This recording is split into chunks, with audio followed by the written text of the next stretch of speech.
वालेकुम 27 मार्च 2025 बरोध है जुमेरात दा गला मंडी आरिफ वाला तो अज फ्रैश रेट लैके हाजिर होया किसान वीरां वास्ते। काफ़ी दिनों तो बाद दोबारा वीडियो बनाई जा रही है। इंशाल्लाह जल्द तो जल्द मुकम्मल रूटीन नाल वीडियो बनाई जाएगी। ज़री अजनास के जो रेट हैं वो की हैं गला मंडी आरिफ वाला तो सब तो पहले जी मकई पास है वो 3140 रुपये तो लैके 3180 रुपये तक गला मंडी आरिफ वाला के अंदर विकी है। मकई जी गीली मॉइस्चर वाली है वो 3000 रुपये तो लैके 3100 रुपये तक विकी है। माशाल्लाह मकई के अंदर दोबारा तो तेज़ी नज़र आ रही है। उस तो बाद धान की गल करिए 1509 की मार्केट माशाल्लाह 6000 को टच कर रही है। धान 1509 हथ वाला जो VIP टॉप माल है 5700 तो लैके 5900 रुपये तक विकता पे। उस तो बाद जो कटर वाले माल 5700 तो लैके 5800 रुपये तक विकते पे।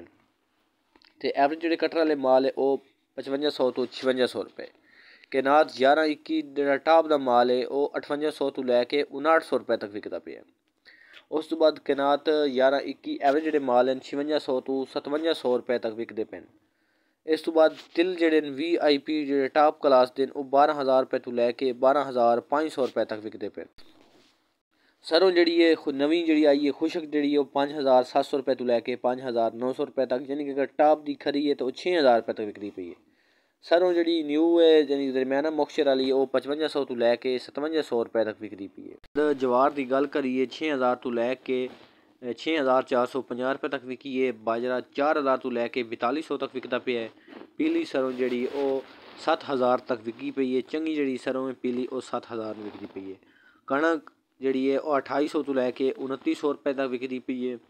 सूरजमुखी जी है वो 5000 तो लैके 7500 रुपये तक विकती पई है। जंतर 2500 तो लैके 5000 रुपये तक विकता पे है।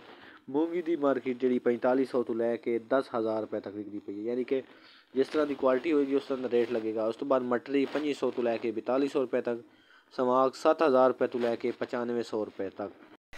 ऐसी IG रिपोर्ट गला मंडी आरिफ वाला तो मजीद इस तरह की वीडियो वेखण वास्ते साढ़े फेसबुक पेज यूट्यूब चैनल ते टिकटॉक अकाउंट को फॉलो एंड सबसक्राइब लाजमी करो ताकि डेली बेसिस ते गला मंडी आरिफ वाला की जी अपडेट है वो तुहानू मिल सके।